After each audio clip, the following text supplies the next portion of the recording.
Happening, guys? Welcome back to another adventure. Now you guys probably see me and wonder, J-Book, what are you doing? You just kind of sitting camped out. Well, nice little story behind that, so stick around and see exactly what I had to go through in order to get to this point. So today we have a wedding in downtown Columbia at the Art Museum. I've actually done some gigs here, but I did gigs here before I was on YouTube, so you guys haven't seen this venue yet. So let's just go ahead and say a new venue alert for you guys. So it'll be a nice good change of scenery for all of the book club here to see something different, and I'm all about doing some stuff a little different. So right now I am in what is called the maternity suite, and basically in this suite moms get to come in here and nurse if they need to, but it's almost like a green room for all the talent and stuff like that. Now the museum is still open right now, so I can't get in for a little bit, but I wanted to make it and everything here as soon as I could, because it is it's kind of hectic to try to get downtown in the middle of the day on a Friday, and that's what today is. A nice Friday wedding for the kickoff of July. So my stuff is actually right over here in the corner. Show you guys there. All my stuff is right here, and these are the doors that we're going to go out in just a second to be able to set everything up. I like this backdrop. Maybe I should do a thumbnail like right here. I could probably put a lot right here. Let's see. There you go, thumbnail. So we don't have a whole lot to do today. We've got ceremony, we're going to do the cocktail hour, and we're going to do the actual reception, but all of that stuff is pretty easy. You can pretty much use one system for everything, but because cocktail hour is going to be on the upstairs and the ceremony is going to be downstairs, reception downstairs, I had to bring two setups. So I'll see you guys in just a few when we get it started. Welcome back. All right, guys, so we are finally able to get into the main area of the museum here, and I want to show you guys around. This is some new stuff that I actually haven't seen here. They've got lighting on the columns, which is actually pretty cool. And then this piece up here is always a focal point at this venue. Love that piece. All right, so they're going to have me set up right over here. This is why I brought the smaller setup, but still packs a nice little punch. Ceremony is actually going to be facing me this way initially, and bride and groom are going to be right here getting married, and then they're going to flip the room. Cocktail hour is up those stairs right there, up to that top point up there. All right, see you guys in a second. Let's get started. All right, guys, so a lot has happened since the last time I spoke with you guys. As you can see, I'm already dressed, and the ceremony has already happened. Our bride and groom are right there, and they're ready to take pictures and everything, because we had a fire alarm go off, and it kind of knocked back my setup time, so I didn't have time to really get in because everybody was kind of showing up right when I was trying to finalize everything, and I didn't have time to do anything. So no change clothes this video, but we got cocktail hour going on upstairs. Our bride and groom are taking photos. We're gonna get right into introductions, baby. That's the way it goes sometimes. All right, ladies and gentlemen, at this time, we are going to welcome in our bridal party.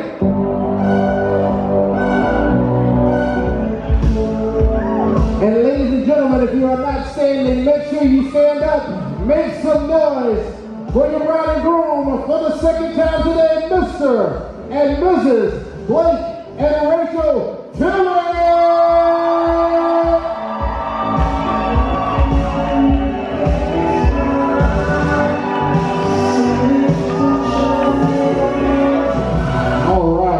At this time, our bride and groom are going to have their first dance, because I'm going to walk.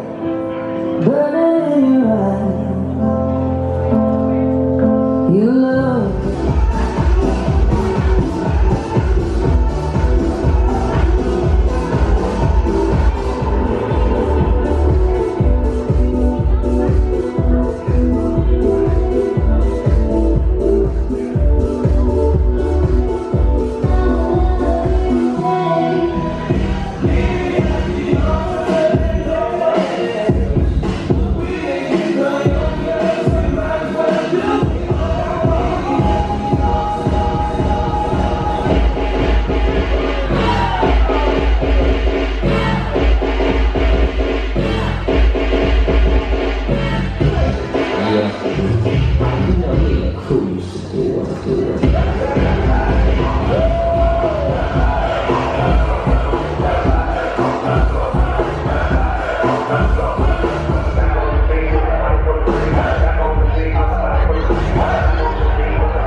Friday night, and I feel alright. The party's here on the west side. It's Friday night. It's Freaky Friday. It's Friday night. It's Freaky Friday. It's Friday night. It's Freaky Friday. I feel alright. It's Freaky Friday. I woke up with you.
fire. Two got a ride and right on top of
Well, what another great adventure for you guys on this channel. Man, we have been just bringing the heat constantly. Now, I want to briefly talk about this function because there were a couple of things that were very challenging. First, we had the fire alarm that took place and stuff during the event. This almost threw me off as far as time-wise. I actually almost thought that we were not going to have that function because I think there ended up being a real fire. So they got it taken care of, so we were back in, but it did eat into some of the time and stuff like that. So we move right along, and that's why I had to jump a little bit ahead. But I hope you guys enjoyed the fact that I just gave you more music. Instead of me talking and stuff all the time, I just gave you more music. And I just wanted to make sure I give you, more transitions. You guys seem to love when I transition in and out of music. That event really called for that. It was kind of tough because you had an interracial couple. So I don't know how many of you guys deal with those, but when you have an interracial couple, that means you're going to be playing to two different crowds. Well, I tried to play the most universal music that I could possibly play, but sometimes, you got to play certain stuff to get certain people up. Then you got to play another type of music to get other people up, and then you play music to keep them both out there. And that's what I think I accomplished on this one. One of the downfalls of this particular one was the actual space. You guys saw how much room there was in the art museum. That's one of the downfalls of that space. If you don't have 250 to 300 people to flood that dance floor, it's going to look like a small crowd. However, there were probably about 75 to 80 at that particular wedding, which is, technically small, but it's really small for a big venue like that. Even with that said, those guys still had a great time. They told me I did an awesome job, and I hope you guys thought so as well. Thank you so much to the bride and groom for having me out. And you know how we do, guys. We're going to move right on to the next one. We've got some crazy gigs coming up, so I hope you guys are ready. The summer looks like it's just going to keep rolling and keep going. I only have about 3 Saturdays in the rest of the year that are pretty much open and stuff at the moment. So we are going to be gig heavy the second part of the year. Also, if you guys like the music and everything that I played tonight, some of those new mixes that I threw out there for you guys that you typically don't hear, make sure you check out BPM Supreme, man. That's where I get a lot of this stuff from. I do use other pools and stuff as well. I don't want you guys to think that I'm just promoting BPM Supreme. I do use other pools and stuff, but a lot of my music and stuff comes from these guys, so that's why I put them out there the most. I use stuff like Direct Music Service, Club Killers, you name it. I've got a couple other record pools and stuff that I'm a part of, so I get my music a little bit from everywhere. It's kind of tough to tell you everywhere that I got a particular song from because I kind of get it from everywhere, but like I said, the majority of it does come from BPM Supreme. All right, guys, we're gonna get out of here. If you would do me a favor before you leave, if you would like the video before you get out of here, helps the video move forward, as well as subscribe to the channel, man. I'm so proud of you guys for subscribing to the channel. That must mean you want to stick around with the book club. Nothing wrong with that. While you're at it, go ahead and turn on that notification bell so you'll know the next time your guy puts out a great banger. Follow me on Mixcloud. We're gonna throw some mixes and stuff out there on the big system, and we will see you on the next one. So guys, if you don't know, now you know. See you soon.